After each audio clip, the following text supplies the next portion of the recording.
their shoulders are up, they're talking and they're breathing from the chest, they're running on emotion, they're running on stress, they're running in sympathetic or fight or flight, nervous system activation, and they're like, you need to work with my kids, they're driving me crazy, they got ADHD, they got this, they got that, they got that. And I go, no, take a deep breath, drop your shoulders, I need to work with you.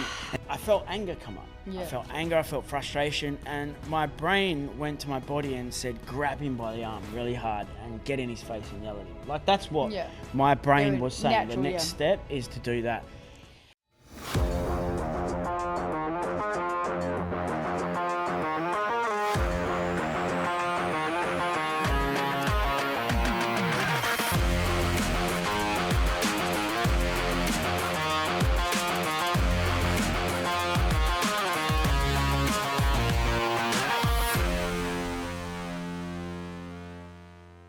What is up, crew, and welcome to another episode of Spill the Tea with Bo and Kirsty. Woo! Today we're going to talk to you guys about parenting, but before we do, please hit that subscribe button so you are up to date with all the new episodes.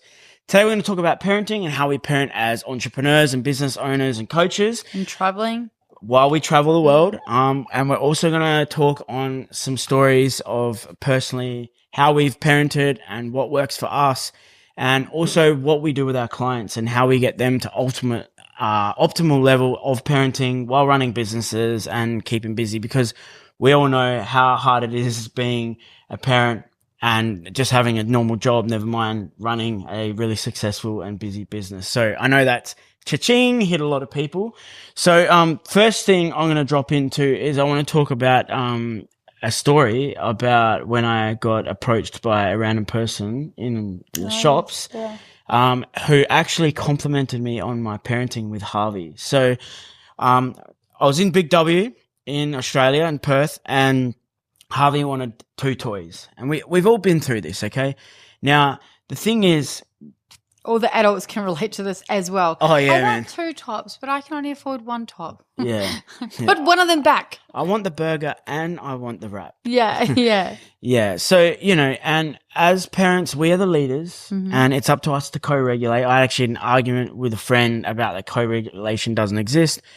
The thing is, they have a nervous system and they're looking for how we deal with situations constantly. So then, if you're angry as a parent, then your kid's like, okay, then anger's normal. Like, they're constantly learning and adapting from us. And what is our normal thing? Like, when people come to us and be like, I need to work with my kids, they're out of control. And we're like, no, we need to work with you. So because if you are, unregulated, if you are angry and overwhelmed and anxious at all times, like, how do you honestly expect your children to be calm and present 100%. and all of that? And I'm going to reframe that a little bit. Like, literally, people come up to us and go, their shoulders are up, they're talking and they're breathing from the chest, they're running on emotion, they're running on stress, they're running in sympathetic or fight or flight, nervous system activation, and they're like, you need to work with my kids, they're driving me crazy, they got ADHD, they got this, they got that, they got that. And I go, no, take a deep breath, drop your shoulders, I need to work with you. And they're like, but I'm the reason, they're the reason I'm like this. I'm like, not true. There's a cycle of things, and kids can be stressful in the modern day world we live in, but with the right tools and the right procedures and by understanding and realizing it all starts with you. 100%. It always comes back to you. Exactly. And like, once, like, a woman is like the main person in the household. She deals with the partner, she deals with the kids. Women deal with everything, right? So, if your cup's full, if you're regulated, if you've got the tools, everything else will follow. Kids are a product of you, whether you like to admit it or not. Even if it's like 50% DNA. How many people do we meet, yourself including, and me, who've never met a biological parent, and we find out that we're exactly the same as them? Exactly. I've got like very, very similar traits to my dad. A lot of things that my dad had with addictions and stuff like that. Yeah. And funny enough, like, I actually had exactly the same addiction as my dad, and I had no idea about that. And your oldest son, he had traits, very similar traits of you that he didn't know about, that you did at his age, and same with his father. That he's never met, and I see them firsthand. I'm like, well, goodness, so it is very, very interesting. All the single mums are like, they see their toxic baby daddy, and they're like, I see you, and they're like, I see, and it can be triggering, right? Especially if there was DV or like some heartbreak or whatever. So we've got to put all that stuff aside. And now what I want to go back to is, okay, in the shopping center, all right, what I cannot stand, and I get very close to saying stuff to parents, and this makes me a little bit emotional, but you always see it. But why does it make you emotional? Because I see that the kid is me. Yes. Now, what parents do is their kids playing up in the shops, they're having a tantrum, they throw themselves on the floor. First of all, that child doesn't understand emotions. Yeah. It doesn't understand them. It doesn't. It's not trying to piss you off. It's literally That's right. It's having that person's having an outburst. That child is having That's an right. outburst, and that's how it knows. It doesn't know regulation, so it throws itself on the floor. That's all it knows is an emotion's coming up, and most adults are actually like this too. Yes. An emotion's coming up, and they're just doing what they're feeling. So, and the parent makes it mean something about them. Grab the ear. You're embarrassing me. You look how you're making me feel. And I feel like everyone's looking at me. Yeah. Get up. Stop making it about you. How about you stop? Let go of fear of judgment. Because cares what do you know anyone what? thinks People about are you? actually going to judge you more on a parent by you getting angry than you sitting down. And that's where I'm going to the next, and sitting down and talking to the kid. That's where I'm going to go to the next thing. So I'm in Big W. Harvey wants 2 toys. He's had a tantrum. He's stomped the feet. He's got a bit of motion. The head's gone back. He's thrown his arms. Like, he's doing all the things. Now, Harvey is an amazing kid, and that is because of us and the way we parent. And I've always said, haven't I, that I believe people parent the way they wanted to be parented. Yeah. So a lot of chain breaking happens because it's like, well, my mum made me feel that way, so I'm not going to do it. And sometimes that can be unhealthy too, because like you become, maybe your parents are really strict, so you're like a people pleaser. You say yes to everything. You don't set boundaries because you knew how it made you feel. But I believe a lot of the time, whether we like to admit it or not, but we are all a lot like our parents, whether they're good or bad traits. They always come through, and I'll go into that. It's the unconscious program. That's exactly right. Still playing very much a part. 100%. And you're in that environment constantly. How can you not be like them? For the first 10 years of your life, you're mimicking them. 100%. And so 2 toys. So Harvey had 2 toys. It's okay. I'm allowed to go on tangents, all right? 2 toys. This is very important information, Kirsty. 2 toys, throwing a tanty. And I'm like, Harvey, so talk to him with mild tone. I take a deep breath. I don't mean anything about me. I was in a rush. I needed to get home. But this shit is where it's important to slow down and take your time.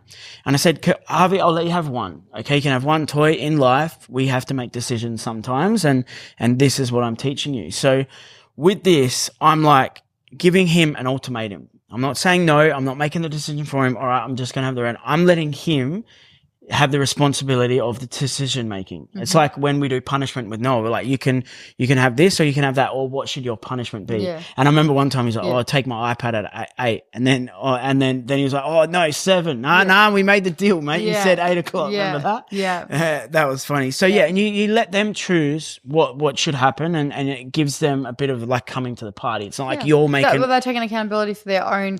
That's accountability as well. Yeah. It's like, hey, look, you broke the rules. What should happen now? Yeah, all right, I admit, blah, blah, blah. And it's like, it's so much more healthier having a conversation than talking at a kid, right? 100%. So what I did was I took a deep breath.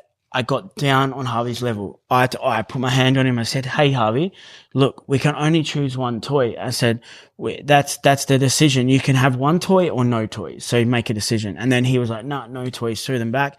And I said, all right, then come on, when you're ready. And I let him have his tantrum. I let him regulate. And he was stomping his feet and he was crying. Like, that's okay. You're allowed to feel all that. You're allowed to feel all those emotions. You're allowed to process all that. And then literally, because I allowed him space to process everything that was coming up, I wasn't pushing him back down.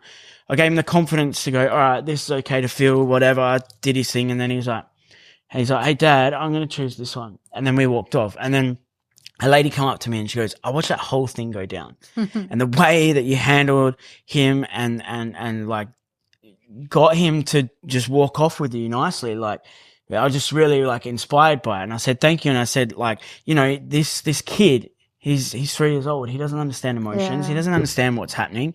He's trying to work out his shit. And who am I to come along and tell him that he's not allowed to feel this, or don't cry, or stop it, or you're embarrassing me, or grab him by the arm and rip him and shit like that. I'm like, there's so many unregulated parents out there without tools, and it's not their fault. They're just doing what... Majority of people are unregulated because we don't have the tools. And like, you know, I can step in and say, like, I'm a very, very different mother to Harvey than Carson. Well, you know, all 3 kids got different versions of you. That's exactly at different right. times in your life. And Carson, I was completely unregulated. I was fight or flight coming out of domestic violence, trying to survive, so I'm a very, very different mother back then. He had a very different experience to Harvey. Harvey has taught me so much. Noah is, my best friend. We understand each other. I think, we've definitely walked this earth together before, me and Noah. It's crazy. And then Harvey has taught me so much about myself and patience. And, and I will say this for everybody here, that's like, Bo is a fantastic dad. And, it's one of the greatest things to watch my partner be such an amazing dad. I have got 2 other baby daddies, and I don't have shame around that either. I know there's a lot of people out there who do have shame around saying that. I don't have shame. It's pretty normal nowadays. I have 3 really. beautiful, beautiful kids. But you're young and you're working out life. Like what? That's exactly right. But my thing here is that like I feel very blessed. Like I have a very hands-on dad. I am the structure of the business, and I am very much involved in that. And Bo is very much the very hands-on parent. And I feel very, very lucky for that, because even though I'd had 2 other kids prior to Harvey, I learned so much from your parenting. And you taught me, even though you were a first-time dad and I was a third-time parent, you taught me, because I had never, ever parented with a partner before. I brought up both my kids pretty much single. And, when Harvey was born, you taught me so much, like, hey, go away, let him regulate in the let him self-soothe, all that kind of stuff. And and it was crazy, because I literally had so much trust in this man who had never had a child before. But I think it was the difference. Harvey was feeding himself with a bottle by exactly 6 right. months old. I was way before then. I was 2 months There's old. a couple of things there. I think I strategically do things because I know if I do what's hard now, it's going to be easier later. If you do everything for the kid, then the kid's going to rely on you. The funny thing is, Bo doesn't want Harvey to rely on him, because Bo's still the baby and he wants me to look after him and baby him, but he'll do anything so no one has to actually rely on Harvey. My mum did everything for me, so I was like, and even things like I vacuumed around Harvey while he was sleeping at such an early age, because parents do this thing where they're like, all right, tiptoe around the kids, and then they become such light sleepers. Anything just scares them because their nervous system's like, a noise while sleeping.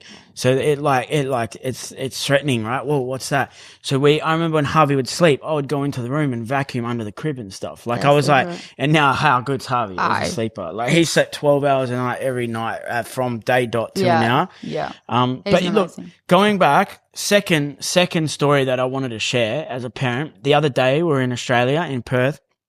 I was in a rush. Harvey didn't want to get in his car seat. He was cracking the shits. He was moody. He was tired. He was whatever he was doing.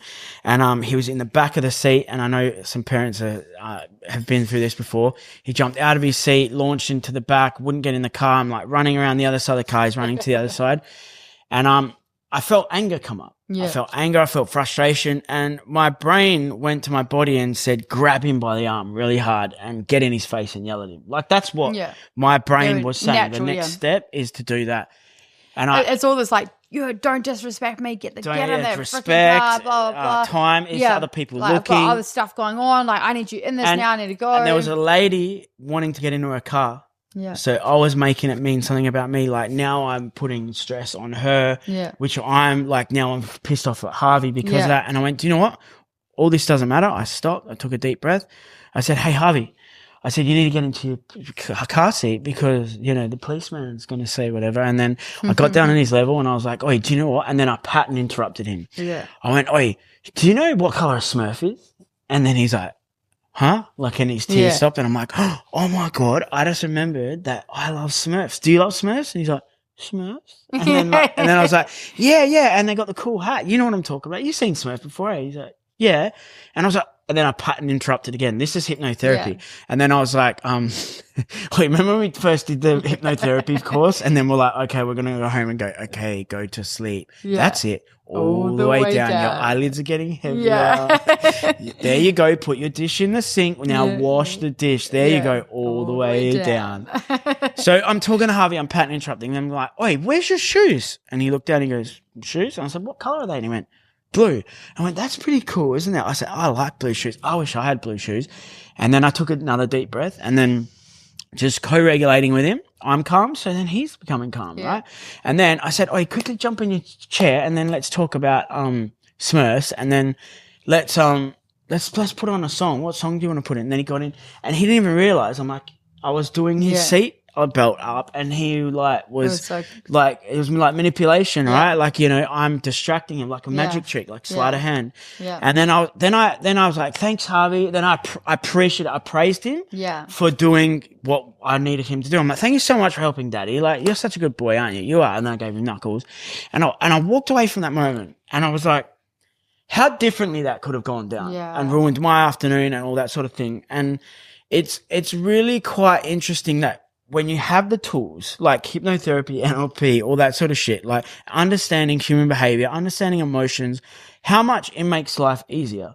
And like, you know, going into like, for instance, like a lot of people say like kids have so much ADHD these days. And some people say that ADHD doesn't exist now and it's got to do with a lot of things. But one thing, I'm going to go into the iPad with how Harvey was after being on YouTube. Oh, yes. Literally, we were working and we needed Harvey to be distracted for a little bit while we were in a meeting. So we gave Harvey the iPad. Because we didn't have a nanny in it. Yeah, we literally use iPad for that or for traveling. Flying. Traveling. So that's about it. I choose to 100% not even, I hide it most of the time. Yeah. And, you know, all these parents out there giving their kids iPads in the morning, filling them up with Fruit Loops and sending them off to school full of sugar, fully stimulated. And then we call it ADHD. That's right. And I'm like, I always say this, right? You're giving a kid constant stimulation from a young age. Bright toys, noises, cocomelons, fast changing, bright colored programs that are releasing so much dopamine. They come in dopamine depleted to a point where dopamine is such of a drug that you stimulate, and then you take your kid to a doctor's and you're like, why can't you fucking sit still for 15 minutes? Because they got withdrawals from being stimulated. That's it. And now that they're unstimulated, they feel unsafe. And their nervous system's saying, find stimulation. Yeah. So it's not ADHD. The symptoms are real. But like, this is why like I get so many of our clients to do breathwork with their kids. Yeah. To start their day off regulated. And you too, like you should be doing it as well as a parent. Like, you know, the thing is, like I said with those parents that I'm like, I need to work with you. They want me to work with the kids, but I'm like, if I work with you, they're just going to follow you. Like, you're the leader at home. I'm not at home all the time. I might work with your kids once a week or twice a week. I don't work with kids anyway. But if I was to, they would have the tools, but then they're still co-regulating to you. It. But isn't it interesting, like when we have, like, obviously a lot of the clients we have in our programs are parents, and then they start doing the work. Yeah, and they start doing the work and they're like, you know, especially when we put on challenges, that it's really cool. When we put on challenges, like everyone gets involved and then kids naturally get involved because like, oh, what's mom doing? Like, this is pretty cool. What's dad doing? And then they start doing this. And then after a couple of weeks, we always have our clients come in like, I cannot believe how beautiful the household is. I cannot believe it's nice to come home. It's nice to come home to, and like everyone's talking with like respect and they're helping each other and they're connecting again.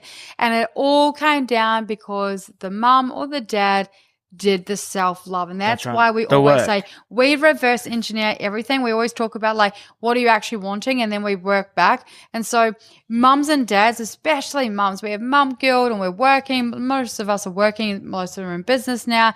We have, you're trying to be a good parent. We're trying to be a good partner, all the things.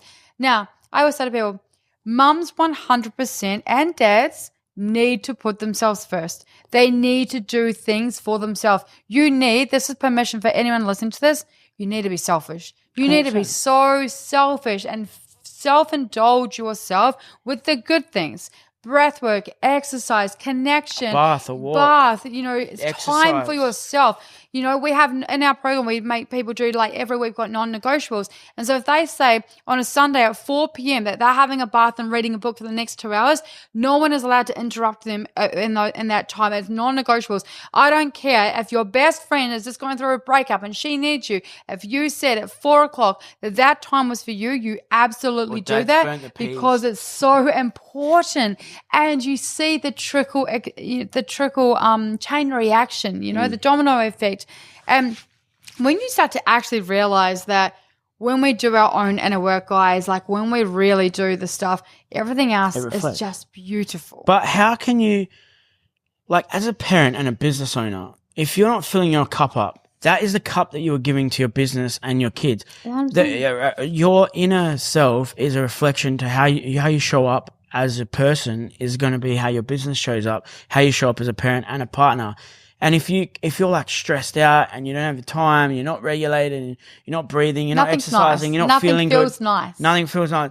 You're coming home, and that's the version of you as a mum. That's you as a mum. And your kids look at you as like, ask your kids what does mum look like to you? And they'll say, oh, she's always stressed, she's always angry, she's always yelling at us. Like, and that doesn't feel nice. Like, go home and ask your kids today and go, how do you view me as a parent? Like, what do you view? How do you feel? How do I make you feel? Yeah. And they'll be like, you're always stressed out. You're always in a rush. There will be love in there as well. Of course there will be. But you know what? Like, from a very young age, like I remember, and this has always stuck with me, and it's crazy because I haven't changed these patterns. I have got better, but I haven't completely, dislodged all of these patterns either. So I'm going to be fully transparent with that. But Carson was 5 years old, and he was at school, and they did something on parents working, and he wrote a story and a little picture and so that I don't know what my mum does, but I just know that working people are always busy. Yeah, and it's sad, and that really hurt me. It still makes me sad now. And, and I'm still work a lot, and I really have tried to, identify myself through my working. But you've worked out that that's also your coping mechanism. It's that, but I love working. I love it. Like But keeping busy is number one coping mechanism. But busy is one thing, but working is another thing. Like, I love creating. I love impacting. I love, I want to die with the biggest legacy that I helped transform so many people's lives, and then they became the best leaders and coaches in the world, and then I was part of the solution of mental health, and also like people actually wanting to live the life they want to live. So it always goes back down to that. But going back to parenting and being business owners and traveling and all the things, I know a lot of people look at us and be like, you guys are living the dream life, and we are living our version of dream life. But we've got Harvey and Noah are phenomenal. They have their moments, and it's really funny. All of my kids have this love-hate type thing, and if Harvey's away from Noah for a little bit, he's all sad. He's like, where's Noah? And when's Noah come back? And then Noah misses Harvey as well. It's really cute. And then they've had 3 or 4 days apart because maybe Noah's gone to see his friends, and they've come back, and Harvey's like, hey, Noah, in this little way, shy thing. And then they're best friends for a little bit. And it's so funny because we're always oh, wait for it. They'll be fighting in no time. But we feel very blessed because we do get to do all this beautiful life. However, like anything, guys, it requires work. It requires time away from each other. It requires understanding.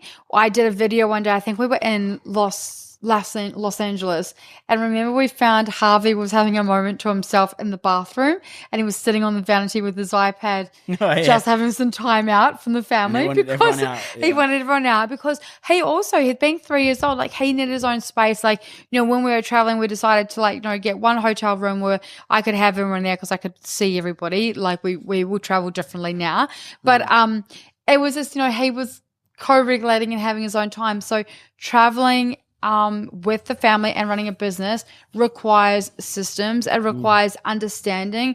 It requires not taking everything personal. It's going, I look at Bo and when he's getting flustered and stuff, I'm like, okay, cool. What do you need? What do you need? Just writing a note. It's okay. What do you need and, for today? And he'll say to me, okay, cool. What things do you need to get done today? So I might go out, then come back, and I come back as a better co-regulated parent. And there's one thing that you really helped me with, I get a lot of, I'm obviously the one who puts a lot of hours into the business and into work. And it was last year we were getting ready for the Australian 2024 tour. It's one thing to have a business or even the best product or service. But let's be real, when no-face Jackie32 jumps on Instagram throwing those nasty comments and you make it mean something about you, it doesn't matter how good your business is, you will crumble. That's why you need us. Welcome to We Breathe Success, the ultimate experience for aspiring business owners, entrepreneurs, and coaches who are ready to break through to the next level. Hi, I'm Kirsty Waddingham. And I'm Bo Drury.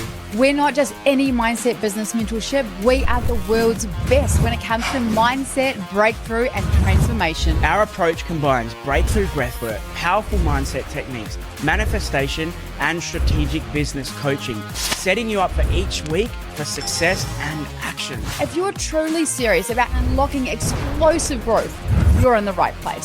Success starts with one essential foundation, your mindset. Without it, even the best business strategies will fall apart. That's why we go deeper than traditional coaching. We offer advanced biohacking and mindset reprogramming. Your network is your net worth, and now you have access to ours. With all of this, success isn't just a possibility, it's your only option. We're here to help you break through your old limits, step into extraordinary success, and create unstoppable momentum for growth. We cover it all: mindset, somatic strategy, community, and connection. So are you ready to be the leader, visionary, and powerhouse that you were meant to be? Click the link below. Let's book a call.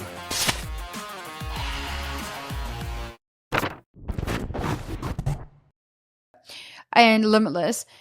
And I was doing some massive hours. Now, my thing is that I would just go, I'd smash out these hours, like 14 to 16 hour days. And then I would be quickly trying to come back home because I'd have so much guilt about being away from Bo and being away from my kids and stuff like that. But I was coming home and still being and very much in masculine, hyper-focused energy. And, you know, Bo would say to me in the end, like, do not come home straight from work. Go away for an hour before you come home. Go for a massage, do some breath work, calm yourself down, because the energy that you're bringing into the house is not nice to be around you. And it's not like I'm still in that boss hyper-focus. But it's so true. Mood. How many people come back from work, and for the business owners as well, you know, you're trying to, you go away and you do all your meetings and all that, and then you rush back home and then you come through the door, and that energy, that mum energy, when you open that door and you got the shopping bags and you're sighing and you're stressed and you're like, how much different is it when you walk through that door, open it nicely, you're breathing slower, you're happy, you get down, hey, you open your arms, you give your kids a big hug, instead of like coming in and like, get out the way and like, okay, everyone leave me alone. Like, I don't want, and guys, imagine coming home and you haven't seen your mum all day and you're a kid, and then you kind of get rejected. Then you go off and she's on the laptop and on the phone. Like, that is number 101, like rejectional issues, you know, self-love issues, abandonment issues. And just because you're a parent actively in their life, you can still create huge abandonment. Oh, massively. Issues. And I think that's where we get confused. Like, you know, you're home, but you're not home. 100%. And, you know, there's been a lot of times in my life I've been home, but I'm not home. 100%. You know, and so. And that's why I've said last week, so at the moment we're doing a 3-day fast, another 21-day challenge that we constantly cycle. Yeah. And I've said, like, no, like, Harvey's new thing now is no phone. No phone. And it breaks my heart because it breaks my heart that he's telling us that. How funny is it when he tries to steal your phone to go on YouTube and no phone. No. Yeah, and then but he goes, oh, okay. Oh, sometimes, you know, like, it's really cute. But yeah, he'll say to us, no phone. But, you know, I think, guys, it's super, super important. Like, by taking that hour before I got home, I am such a better human. However, being a mom and a working mom, and I'm sure there's a lot of people can relate to this, I felt like I had to quickly get home once the work was done so I could be home, and I would skip that step. Now I put that step in place with having some time to myself, get a massage, co-regulate myself, you know, just bring myself back down to a beautiful zero. Have that split break. Went from work mode to coming home. Just go and deregulate. Go de-stress. Go debunk. Whether it's go for a walk or run, fucking listen to some meditation, do a breath work, and then reclaim that energy and then come home. Yeah, like, it's such a. And I'm just writing down notes here. But like, one thing I've learned. Well, you kind of taught me this as well. But it's something that we are working on constantly. But like, you know, to business owners as well, you can't be a parent and work at the same time. Like, it doesn't work, man. You're halfway through an email or you're on ChatGPT, or you're planning out some strategy for the week, and then the kids go off, and then you're kind of like, you're being a half parent and you're being a half fucking business owner. Go do your 100% of business. Go disconnect, go from the kids and go do 100% of your business. This is one thing you're very good at. Leave, remove yourself from the environment. Work in 100%. Give the business 100. Then when you come home, disconnect. Be 100% a parent. Yeah, like, that is, like, I get it's not all the time. Like, sometimes business like you said, balance is bullshit. Yeah. Sometimes a business needs you more because you got a launch on or a sale or you got something. Balance is bullshit. Sometimes it's the kid's birthday or the kid's You have broken an arm. Or, seasons. yeah. I'll tell you again and again and again, like you go through seasons of life goes, and, I think, everyone wants to try and have this I hate the word balance because there's absolutely no balance in my life. I'm either I'm 100% in person, I'm 100% out person. That is actually how I work. And sometimes your fully love business you. needs you I more. don't quarter love you. I either really love you or I don't love you. There is no in between with me. I'm a very all in person, and so there will be times when the business requires a heavy season for you. You're in the trenches. Then there'll be a time in the business where you can relax a little bit and you can go on holiday with your family and stuff like that because you put strategies and systems in place. So please stop trying to get caught up in trying to fill up being a great partner, great mom, great, business owner and showing up and whatever, or, at work or whatever it is, or great friend. Sometimes you just have seasons, and I feel very blessed. I have a very small amount of friends. I know a lot of people have a very small amount of friends, and my really, really close friends, we might talk once every 6 months and we'll deep dive into us, and then we help each other through whatever we're going through, and then we move on and we with our friends and family, and with our businesses and 100%. family. I just want to do a value drop. So a lot of people are like, okay, breathwork. How do I get my kid to do breathwork? So just a value drop. We have a free community called the Success Lounge. And it's a community of people. We got a lot of resources, templates and modalities. Yeah, like meditations and things like that we use. And there's box breathing in there. Box breathing is probably one of the most popular breathwork techniques that everyone knows. But square breathing or box breathing, now, the reason I like this is good for ADHD. It's good for when you're feeling off focus or you got 1,000 things in your mind. But it's great for kids because they're great visualizers and got good imagination. So basically, you paint a box or a square with your breath. And there's 4 sides, each is 5 seconds. So the 2 sides are inhale and exhale, and the other 2 boxes are holds. So breath holds. So you breathe in for 5 seconds, hold for 5 seconds, exhale for 5 seconds, hold for 5 seconds. So in, hold, out, hold. In, hold, out, hold. And you set a timer or a song. Yeah. And when that's finished, you just keep going, and then you just go deeper and deeper into focus and concentration. If you're feeling a lot of ADHD symptoms, that's my number one go-to. Or give that to the kids and say, hey, you got to paint your box, make it fun. You got to paint your box every morning. I love that. Do you want to know something? I've actually never done box breathing.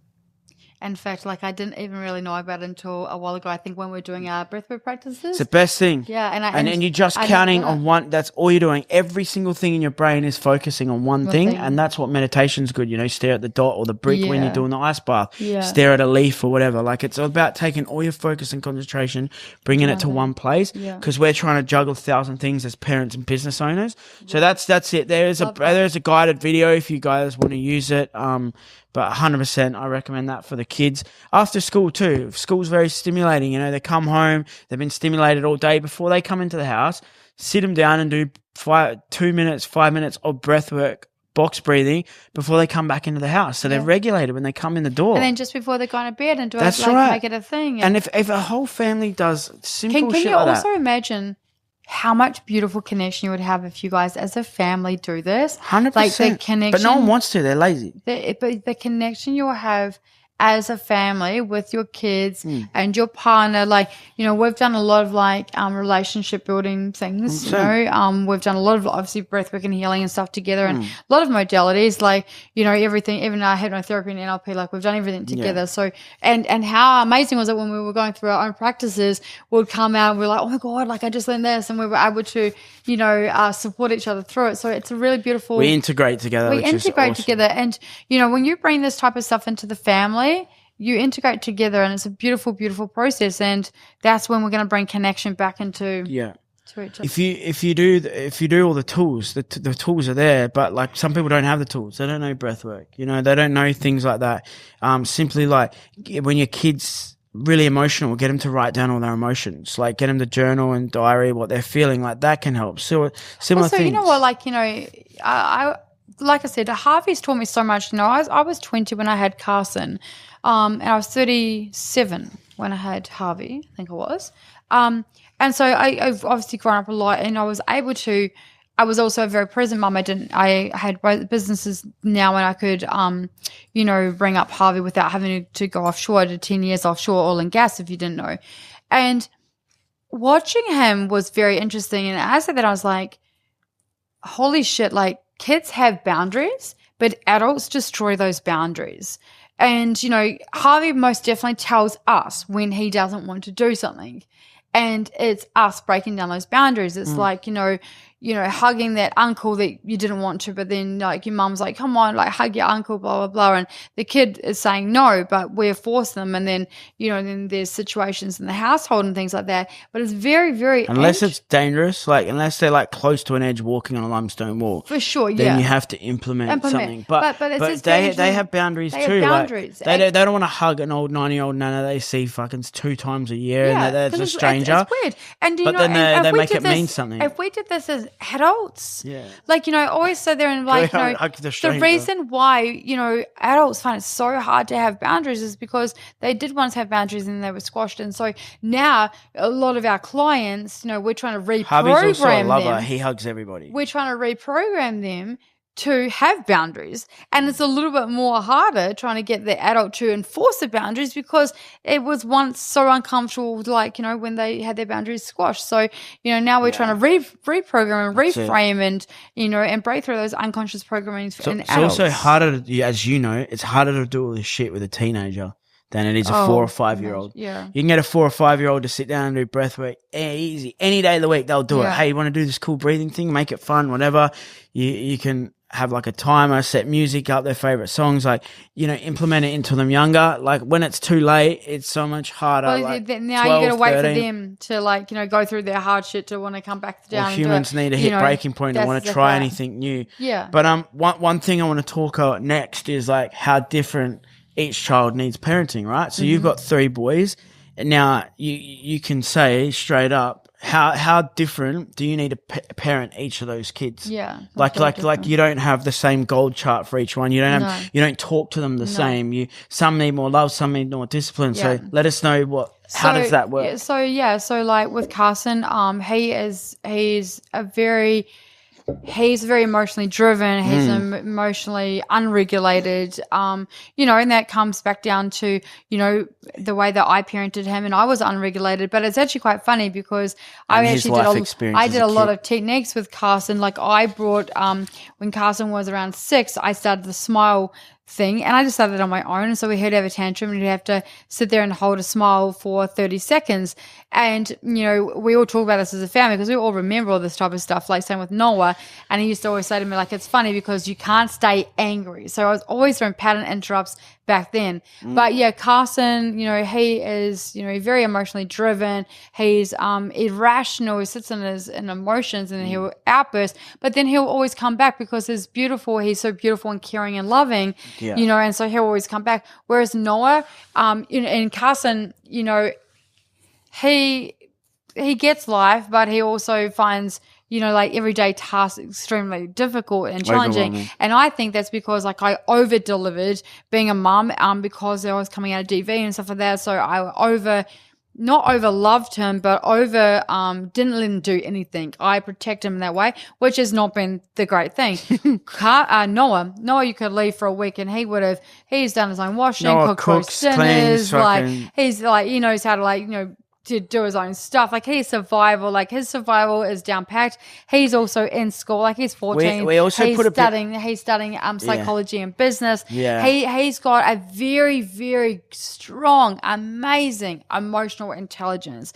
And this is because I was in the peak of my self-development when he was around. Like I went into personal training. I was massive in the self-development world then. I was doing every course possible. He's big on the universe and understands gratitude, and, he grew up with meditation. Remember when he got bullied at school and he came home and he said, these kids said this about me, and you're like, oh, like, you okay? Like, how do you feel? And he goes, just shows that they're insecure, that they've got shit going It's on more at home about- and they're projecting onto me. And I'm like, Wow. holy fuck, have you been to one of our events? Have you been doing our stuff? But he's been listening, right? Yeah, exactly right, because they're a sponge. And how amazing is that? And he has been to my events and helped out at my events. And, you know, me and Noah are very, he's like my soulmate, you know, we do everything together. And he very much understands me. We have very emotionally intelligent conversations. That's right. But you can agree that, like, Noah, we put a lot of pressure on him because because he's so smart and we expect so much from him. And I have to pull back and remind myself. That he's still a kid. He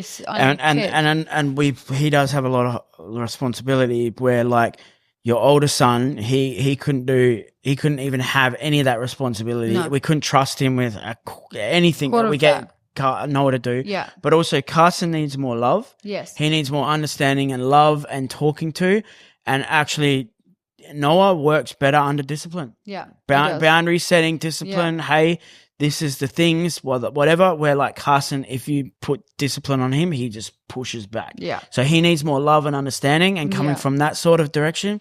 Noah needs, like, hey, this is the rules. And Noah, like, even Noah from a very young age, he would put himself in timeout. He would do something and be like, I know I'm putting myself in timeout. Like, he would, you know, the accountability on that kid, and still this day. And then Harvey, well, you know, Harvey's just a fucking joker. Like, he's so funny. Harvey does not need parents. I question myself if that 3-year-old even needs us. No, like, he literally, and I'm not joking, he has gone and gets his milk, puts it in his bottle, he puts the lid on, he puts it in the microwave, he puts it 30 seconds, he knows exactly, he's so self-assured.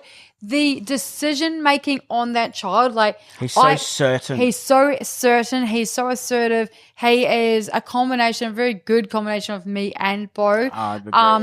And it's very interesting. Like, I chose Harvey's name, well, we chose it together, but Harvey comes from Suits, you know, Harvey Specter, and you know, so because I wanted to have that, and Hudson just sounded like Harvey Hudson just sounded like a direct CEO director name. So I was already planning his future for him, and he has completely embodied his CEO version. We always joke about, like, he's the real CEO of the company, you know. Can we just talk a second? Yeah, that's right. And he's just, like, amazing and so direct. But I want to talk about why that is now. We actually treat Harvey a lot older than he is, and I forget that he is a kid. Like, I'm like, you treat him like he's your best mate. Like, yeah, I know. And the thing is with Harvey is that when, like, he's at a park, right, and he's trying to climb up a ladder at a park, right, the mum's initial thing, and I'm saying I am using you, but, like, you would go up and, like, hold him and help him up because you're like, oh, that's what mums do. Right, like, that's not why, because I'm so scared he's going to break his hand. Of course, also, do you know what? It also then is going to be an issue for me because I'm going to have to probably take time off work or whatever. Of course, I'm thinking like 10 years ahead. Bo is only dealing with. I'm like, if he falls off, then we'll deal with that later. But my learning here is, like, for the people listening, is that when you go up and that kid's looking down, you can reassure and show support. Like, you got it. Install the confidence, because kids always look at us like, how many times does a kid fall over and they look at you, and if you go, oh my God, they'll cry, and if you go, you're all good, they get up and run off. We all know that, right? And it's something that we implement as well. But by you helping them up, they're like, that's what I need. I always need that help. And I'm telling you right now, this may sound stupid, but, like, just helping them up, helping them with your hand on their bum, or standing underneath them and pushing their feet up. By doing that, you're mentally telling them that they need their mum. And the more you do shit like that, the more you butter their toast. Man, I met a kid the other day who was 10 and couldn't butter toast. I'm like, wild. Fucking Noah can cook 5-star meals, man. Like, he'll cook the best meat goreng you ever had in your fucking life. And I don't even know what he puts in it. So, like, and that's the thing. If you want your kids to be self-reliant and stuff, stop doing everything for them. Show support, show love, give guidance, be a good role model, co-regulate, but fucking let them work things out. Let them learn the lesson. So when Harvey was a baby, he had a little plastic trolley and he was trying to get it up the wall. And someone, I don't know if it was like you or one of the brothers, oh, hang on, Harvey, I'll help you. You think you're doing the right thing by helping him. His brain is working out troubleshooting and solutions. All right. And he's worked out, oh, okay, all right. And I'm like, just let the kid work it out. Then he's looking, he's like, all right, cool. Then he's grabbed the wheel, put one wheel up, grabbed the other one. And then I'm like, awesome job. I watched him do it. I was like, good job. Now, every time he can get up that step. And he doesn't look for people. The more you do, even though it's a tiny little thing, You know, people think You they're are doing very good at that. and I whereas, tell like, kids, do not help my kid. Even my know. mum, anyone, Yeah. like even my mates, like if my kid's trying to climb up something or do something, do not help him. Let him work it out. There's a time and a place. You always be there to catch your kids when they fall. And that's another thing, right? You're setting in that foundation. The foundation is so important. And as I said to everyone, if you set good sound foundation, they'll always come back to it. Carson always comes back to his foundation. Even when he has his moments, he'll always come back to his foundation. One of my mum's good friends, her daughter ended up on the drugs. Yeah. She was, you know, on methamphetamine. She was living out of her car, hanging out with like scumbags. And look, they're not scumbags. They've got their own shit and their own trauma and all that sort of stuff. But just to paint the picture. And she was very emotionally driven. She was making it mean something about her. She's like, "What? Where did I go wrong as a mum?" And I'm like, "It's not your fault. You didn't do anything wrong." You know, that's the thing. They've hung out with different people. They've come into this, but there's probably so much childhood trauma that as parents they ignore or make it mean something about them, like I did the best I could or whatever, that they're trying to run away from, that you're unaware of because you don't have the thing. And you know, Noah being in online schooling now, he even says like all his kids, friends are all now From smoking school. vapes and drinking alcohol there's and stuff. also kids that are in private schools because my kids have always gone to private schools. And like, you know, and I never put them in private schools because I thought they were going to be the best. I was always putting my kids in the best rooms to have the best opportunities, not necessarily the education. To be inspired and you know, around to better be people. around better caliber of people. And, you know, that's what we do also now with We Breathe Success. That's right. We open up doors to put you in the best rooms, to connect you with the best people. That's right. I've been doing that my whole life, you know, and it started with my kids. And so, you know, Noah is now in an incredible school, you know, and it is expensive. It's $30,000, but what he's got from this. Doing psychology and business studies. He's doing psychology and business He's studies. up at like 1 year. 5:30 in the morning. He's moved up a year. Yeah. He has the opportunity that if he does want to go to university, not that I'm for that, but if he wants to, I'm giving my kids the opportunities, whatever path they choose to go on. But he can either go to America, UK, Australia, or New Zealand, you know, within this program. And the caliber, like he's meeting people from all over the world. What's the stuff school called? I can't remember. Can you? No, Noah does everything. Yeah. we don't even. He does absolutely everything. CC is all but if you guys are interested in online schooling, give us a message on Instagram, whatever. We're happy to help. But back to the foundation, what I was saying. She went on the drugs, and the mum was like, "Oh, how do you dare you do this to the family? And I'm like, you're making it about you." I also had that. Yeah, you're not making it about you're not asking them why they're doing it, what's happening, what do they need, what support. Hey, the door's open, come home, I love you. But they do try that as well. But anyway, I said to her, I go, you've got a beautiful family, you're an amazing mother. Sit back, just show her love, and she will come back to her foundation. And she did. She's got an amazing life now, beautiful kid, beautiful partner, and the family, and like her and her mum have a beautiful relationship now. But she come back to me one day at a barbecue and said, "Hey, I just want to let you know that you were so right. Like I was pushing and pushing and pushing and making it all about me, and all I had to do was love and sit back." And yes, she came back. And it's she hard, came back to her know? foundation. It's definitely hard. Like, you know, I'm now a mum with like 3 boys, and you know, I was always afraid that my kids would end up like me and like go down my path. And like, yes, I've come out the other end, you know, doing what I'm doing, but you know, my family did exactly the same thing. My mum was like, you know, why are you doing this to me? What did I do? Where did I go wrong? All that kind of stuff. But when they were going through this stuff, when you're going through this stuff, you're not thinking about your parents. When Carson was going through his stuff, he wasn't thinking, go fuck mum. Like he was going through his own stuff. And so I was able to, you know, detach myself from there. It's not easy. Believe you me, it's 100%. Not easy. It's not easy being the mum.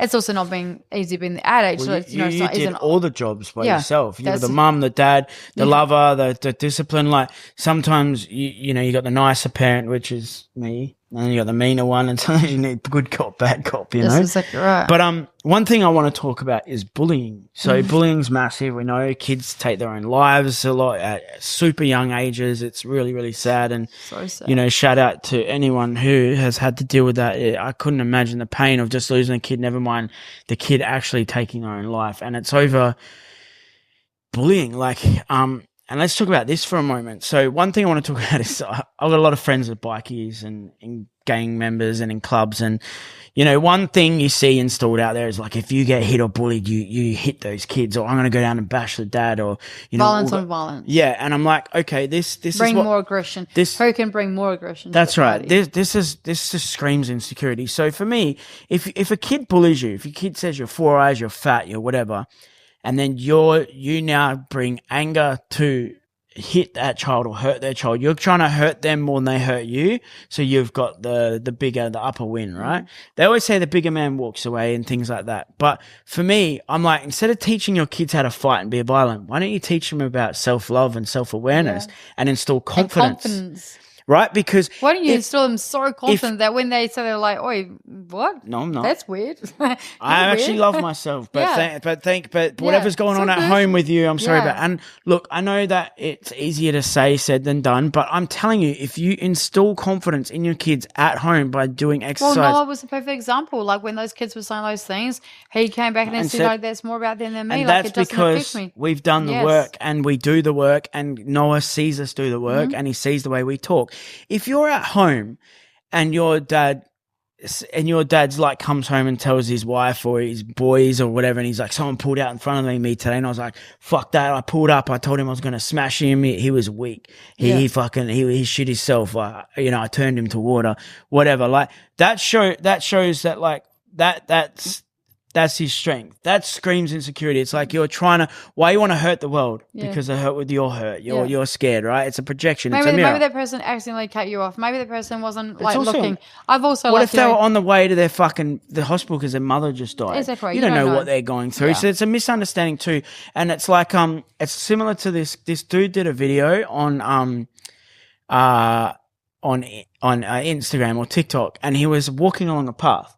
And he was walking and someone was ringing the bell. Ding, ding, ding. And he's like, okay, I'll move off the path. Yeah. And then she's like, ding, ding again. And he's like, for fuck's sake, I'll move off the path. And then she hit it again. Ding, closer. And he's like, what? And she goes, hey, hope you're having a nice day. I really don't want to hit you. I didn't know if you had earphones in, so I kept ringing my bell because I didn't want to, step out and I run into you. So I was just letting you know I was coming by. And then he went, holy shit, I just made something up in my head that wasn't even real. I told myself that she was rude, that, and it comes back to your worth. He didn't feel worthy enough. He was feeling like stupid or, in the way or a nuisance or whatever. So he reverted to anger. But yeah, as I said, like if you instill confidence and self-worth and self-awareness and human behavior and why kids bully and all that into not only your kids won't bully, but when they are in a situation as a teenager, at school, at work, at college, in your business, they don't make everything mean something about them, and they will move through it in such a more healthier way.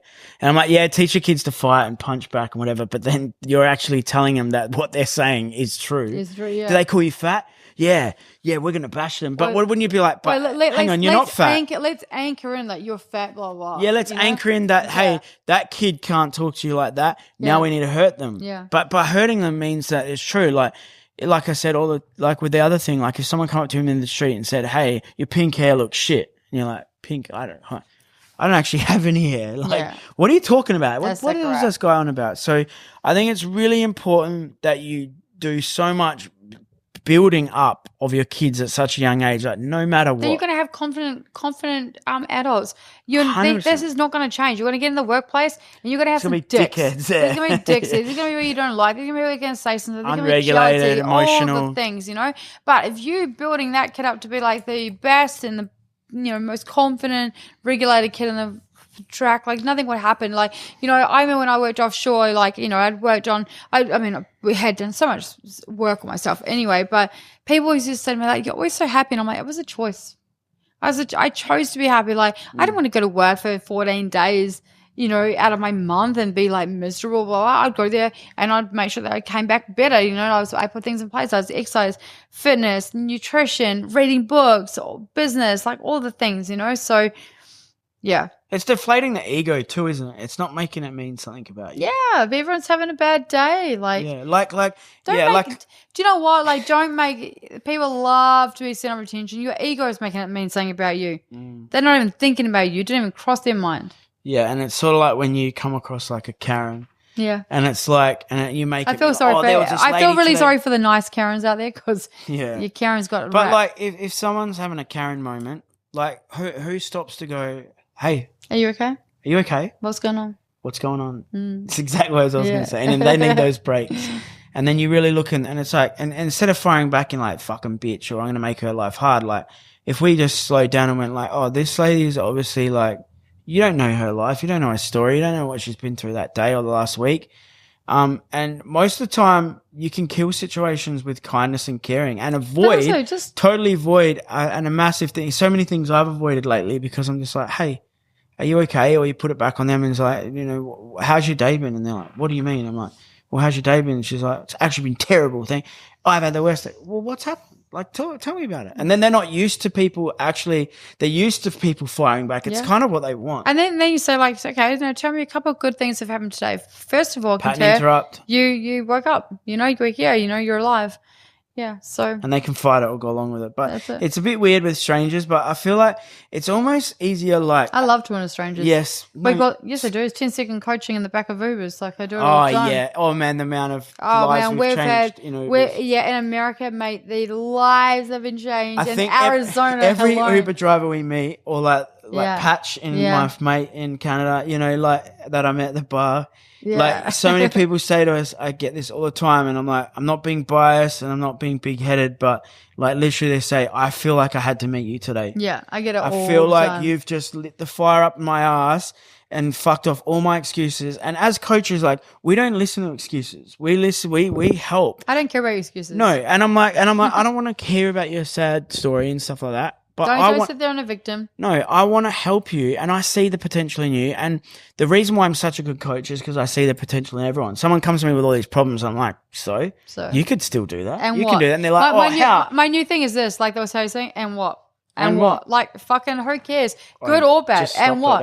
I just made $100,000. And what? What's next? You know, like, this happened to me, blah, blah, like, good and bad. blah, blah, blah. Like, okay, cool. And what? Like, what does it fucking matter? Like, stop complaining about the things that, that you're whinging and complaining about and actually just think about it. Like, break the fucking cycle. Like, you all have a choice. Like, me and Bo are perfect examples of that. Like, ADHD, all the problems that he had, the problems that I had, that we both were in FIFO, all the things, you know. We have kids, we had mortgages, we had bills, we had all the things, and now we live the life we want because we chose to make that choice and doing that. And there's one thing you get out of this podcast today is that, yes, your kids can create some stress in your life. However, if we take back the control and realizing again that we take full accountability for our own lives, regulate ourselves, put some beautiful systems in for ourselves, show up for ourselves, our kids will then co-regulate and you will have a beautiful, calm, regulated household, and the connection and the bonds that will be stronger than ever is priceless. Yeah. And it works. It's true. And it works. And we're no different, guys. You know, you've seen us, you know, if you've been following us, we've just come on now, you know, we've been training for the last year. And these are the things that we put in place. And like, you know, our next, we're about to travel again in June this year. We'll be away for majority of the last half of the year.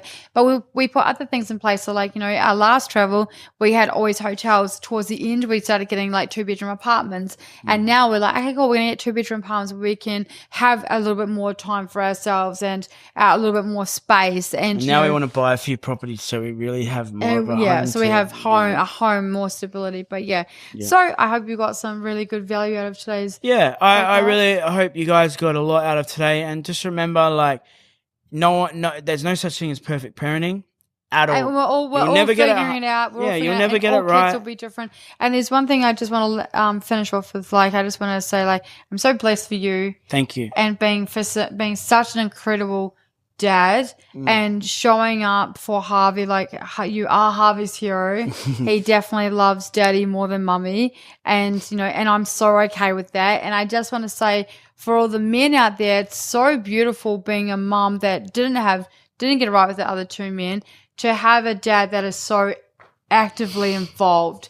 You know, you are such an incredible father, and the way that you relate to Harvey and get down on his level is admirable. So I just want to say, like, thank you for being Harvey's father. I love that, and appreciate you. It's beautiful. Yeah, and it's like like I always said, all you need to do is show love, show support, give guidance, give the knowledge, but let them work it out. Sometimes you got to take a step back and let them go through some shit. Don't catch them sometimes. Let them fucking hit face down and let them learn the lessons that they need to learn. Sometimes they're painful. Yeah. Sometimes we don't like watching them go through that sort of pain, but you know, as long as they've always got you to lean back on them.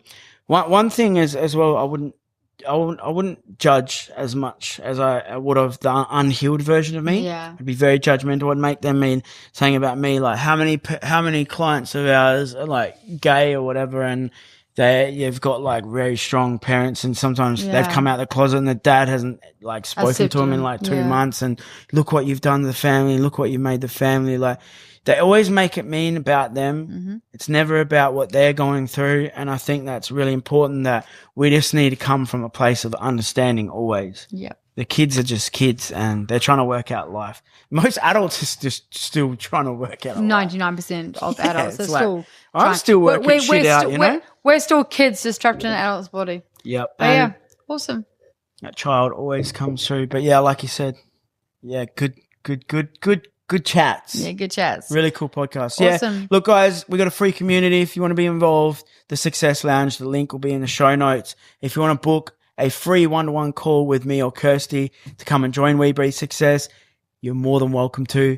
That is underneath there in the show notes as well. So we look forward to seeing you in the next podcast. Thanks for showing up. Hit that subscribe button. Please share and tag us if you got anything out of this podcast. We really appreciate you guys. Big love and have a beautiful day.